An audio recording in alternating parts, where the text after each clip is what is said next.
আমাদের বাড়িতে আজকে কাশ্মীর থেকে কন্যাকুমারীর রেল লাইনের ট্র্যাক বসেছে।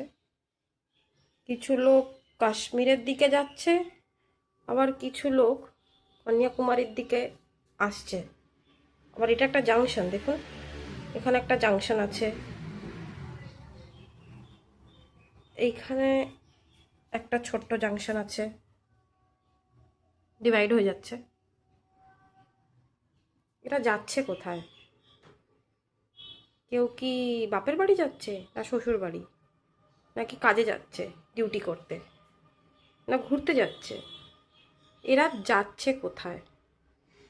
এদের ডেস্টিনেশনটা এক্স্যাক্টলি কোথায়?